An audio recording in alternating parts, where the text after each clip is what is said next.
The massive character development of Mitsuki and Sarada post-time skip. At the present of the Boruto series, Sarada and Mitsuki aren't changing much. Mitsuki Disappearance arc was the last arc where Mitsuki got some real development. Sarada also had some good character development in that arc. Sarada then got some decent development in the Kara actuation arc, but it was the same old I will get strong, I'm gonna be the Hokage stuff, which is way too boring. Today's video will be focused on the fate of both of these characters after the time skip and how great their character development is going to be. Shout out to these two guys for winning the previous video's challenge. A year before Kawaki and Boruto's fallout, Sarada Uchiha had been really annoyed by the current situation that was really hectic for the entire shinobi world. The danger were the new Osatsukis that had emerged on Earth. The main goal of those Osatsukis was to cultivate the divine tree which could end the entire life on Earth. The second thing that Sarada was concerned for was the Osatsukification of her teammate Boruto. And what made her regret even more on her existence was the fact that she couldn't do anything for her friends and family, even though being the daughter of one of the greatest shinobis of all time. Then one day, there came a moment when Sarada realized that the only way that could fill the void in her heart was to try and find a solution. The entire Shinobi Alliance was suffering the unprecedented situation, and Sarada decided to live up to the Uchiha clan's name. Now, the first thing that she did was she went to Kakashi and asked him to train her. Kakashi agreed, and Sarada learned many new jutsus within a span of 6 months, and by training hard under a doomed situation, she was able to become a Jonin level shinobi. Now, as the political tensions got more tense amid the Osatsuki situation, Sarada went to Boruto and Kawaki to hear their opinion on everything that was going on. At that time, Boruto and Kawaki were having a tiff regarding their ideologies to save the world. Boruto had faith in his Osatsuki powers, and since he had got the Jogan to control them,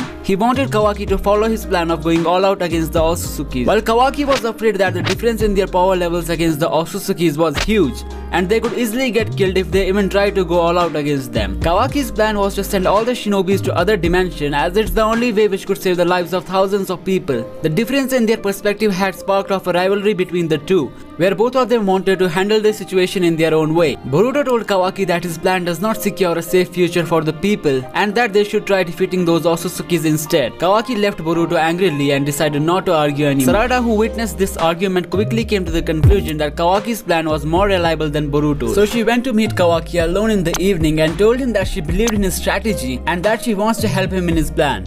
Kawaki then told Sarada to not even think of betraying him, otherwise she will be facing a lot of trouble. Sarada agreed and asked Kawaki for a favor in turn of helping him in his plan. She told him that she wanted to continue the Uchiha bloodline, and since she needs a man who doesn't belong to a prominent clan, yet is as strong as a legendary shinobi, Kawaki would be a perfect mate for her. However, Kawaki told her to keep his plan a secret and not to spill it out, and only if they are successful then he will think about her proposal. But little did they know they were being spied by their own teammate Mitsuki.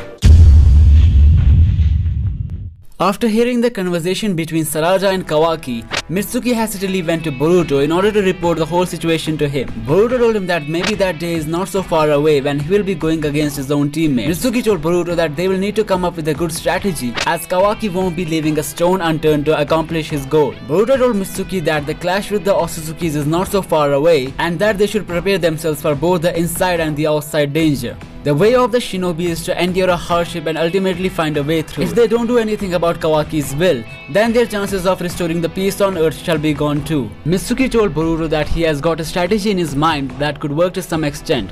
Boruto heard Mitsuki's strategy and decided to act accordingly. Meanwhile, Naruto and all the adults had no idea that Kawaki was plotting something so big and terrifying.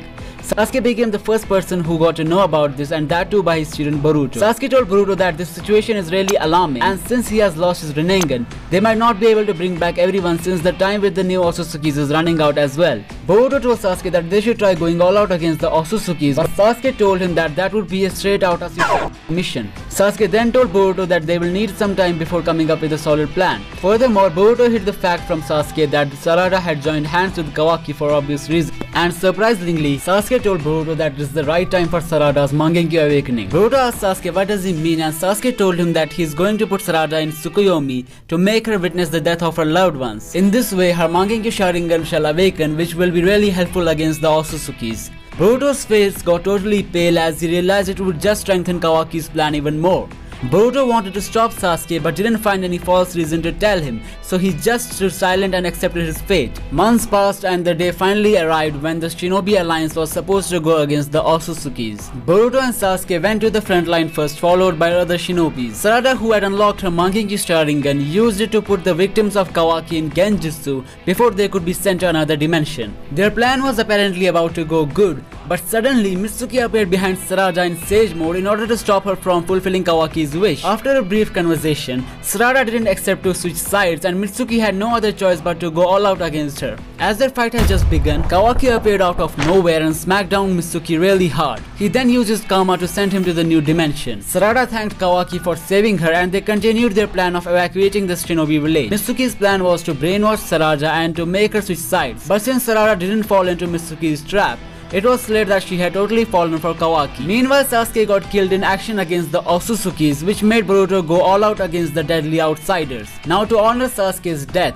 Boruto wore his outfit and took his sword in order to keep the legacy of the dead Uchiha going. Kawaki, on the other hand, had sent all the shinobis along with the Hokage to the new dimension with the help of Sarada. Sarada told him that now they should go and help Boruto and her dad to fight the Otsutsuki. Kawaki stood silent for some time, and as Sarada asked him what's wrong, he activated his karma and sent Sarada to the new dimension as well. According to Kawaki, this was the need of the hour, as his master plan from the beginning was to send each and every shinobi to another dimension in order to face off all the Otsutsuki by himself. Now his final target was Boruto, and he was sure that Sasuke Uchiha must have died and Boruto will be coming to meet him very soon.